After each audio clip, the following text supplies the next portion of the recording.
떠나서 우리가 복음 전체를 간간히 보면은 예수님께서는 당신 자신을 숨겨야 할 상황에서는 숨겼고 드러내야 할 상황에서는 당신 자신을 드러내었습니다. 오늘 복음은 당신을 드러내는 그런 상황입니다. 예수님께서는 아무도 등불을 켜서 그릇으로 덮거나 침상 밑에 놓지 않는다.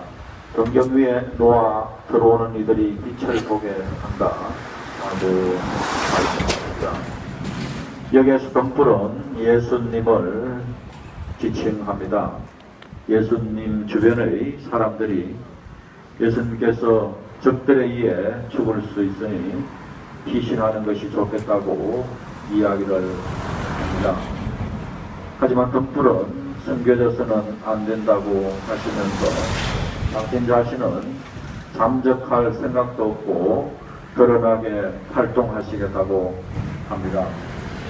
때가 왔을 때는 죽음을 각오하더라도 당신 자신을 드러내십니다. 이 장면을 보면서 두 가지 장면이 떠올랐습니다. 교황 바오로 2세 때 마피아를 비난한 적이 있었습니다.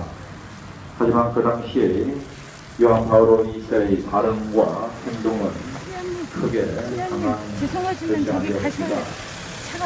교회는 마피아를 상대할 때 매우 신중하게 움직였던 것 같습니다. 하지만 또한 프란시스코께서는 지금이 그때라고 하면서 몇 달 전 마피아를 교회 밖으로 몰아내는 파문을 선언을 했습니다. 잠깐이요. 교정에서 비쌀되는 상황이 옳지 모르는 상황이었는데도 파문을 주었습니다. 두 번째 장면은 프란시스코 교정께서 노란 리본을 단 사건이었습니다. 많은 반발이 예상되리라 생각했지만 고통 앞에 중립 없다고 하시면서 리본을 다셨고 세월호 가족과 방한 기간 내내 함께 했습니다. 오늘 복음의 예수님과 교종 프란시스코의 모습을 보면서 한국의 상황을 보게 됩니다. 한국은 너무나 많이 극보수적인 신문들을 의식하는 것 같습니다. 그래서 결정적인 때가 와서 할 말을 해야 할 때, 또 할 행동을 해야 할 때 하지 못하는 경우가 적지 않는 것 같습니다. 교회 안에서는 극보수적인 신문뿐만 아니라 극보수적인 교회 단체를 의식하는 경우도 일어나고 있습니다. 심지어는 의식 있는 신부님들에서조차 그런 현상이 나타나는 것 같습니다. 5.18 광주와 민주화 운동이 1980년에 일어난 것은 우리가 다 알고 있습니다. 이 운동을 탄압하려는 전두환 정권의 계획을 미국은 처음부터 알고 있었고 그 탄압 과정을 미국은 묵인했습니다. 그 밖에 미국은 한국 국방, 정치, 사회, 문화, 경제 등 모든 면에서 개입을 했고 한국을 조종하고 있었습니다. 그래서 한국은 여전히 미국의 식민지였습니다. 그래서 학생들과 제야 단체들, 운동 단체들은 양키 고홈이라는 말을 쓰기 시작했습니다. 제가 보기에 그 당시에 그런 주장은 합리적인 주장이었다고 생각합니다. 그 당시에는 화염병을 던져도 지금만큼 국민들에게 거부감을 주지 않았던 세상이었기 때문입니다. 그 당시에 미국의 식민지 상태에서 남과 북이 합쳐서 남북 통일을 하자는 운동이 학생들 사이에 만연했습니다. 그래서 임수경 씨가 1989년 세계 평양 축전에 참여했고 가톨릭 신자인 임수경 씨를 보호하기 위해 문교인 신부님이 북쪽을 방문했습니다. 그리고 문교현 신부님이 임수경 씨와 함께 판문점을 통해 남쪽으로 내려오려고 했습니다. 그때 북쪽에서 문교현 신부님이 발언을 하셨는데 양키 고음이라는 표현을 썼습니다. 그 당시의 극보수 신문들은 문교현 신부님의 양키 고음이라는 말을 물고 늘어졌습니다. 보수 신문들이야 그렇다 치고라도 일부 의식 있는 신부님들조차도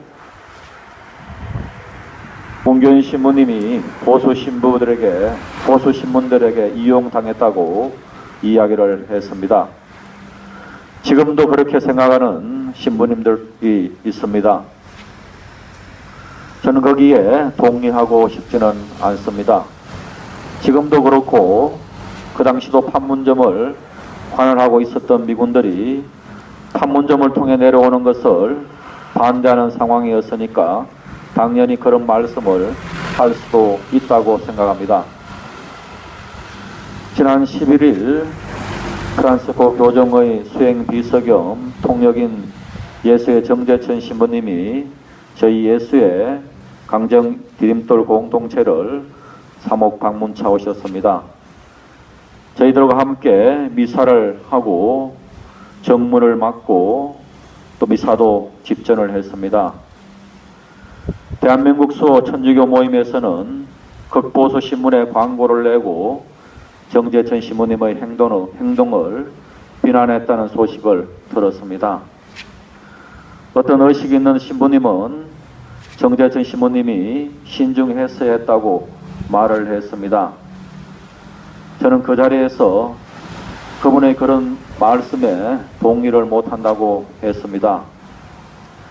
왜 대한민국 수호 천주교 모임을 그렇게 의식해야 하는지 이해가 안 됩니다.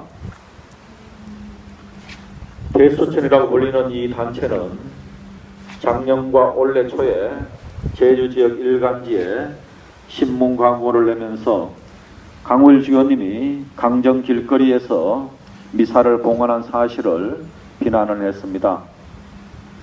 신부님들이 작년에 불법 대선 개입 시국 미사를 하는 중에 성당에 들어와 폭행을 일으킨 장본인들입니다. 지금도 그 단체의 대표는 강우일 주교, 이용문 주교를 파문하라고 주장합니다. 지난 8월 16일 프란시스 교정께서는 광화문에서 엄청 큰 길거리 미사를 봉헌했습니다. 강정 길거리 미사보다 수백만 배 파장이 컸던 세계적으로 중계되었던 길거리 미사가 봉헌되었습니다. 그렇다면 대수천은 바로 전국 일간지 광고를 통해서 길거리 미사를 했다고 왜 프란시스 교정을 비난하지 않습니까? 이렇게 보면 대수천은 일관성이 없고 악의적인 단체입니다. 오늘 첫 독서의 저처럼 악인들이 모인 단체입니다. 왜 이런 단체를 중심에 축에 두고 우리가 판단을 해야 하는지, 왜 조중동을 우리의 중심축에 두고 판단을 해야 하는지 이해가 되지 않습니다. 오늘 복음의 예수님처럼 옳은 것을 말해야 할 때, 옳은 행동을 해야 할 때가 오면 온갖 비난이 오더라도, 심지어 죽음이 오더라도 말을 해야 하고 행동을 해야 하는 것이 옳은 신앙이라고 생각합니다. 그런 지혜와 용기를 주십사고 하나님께 기도를 드립시다. 아멘.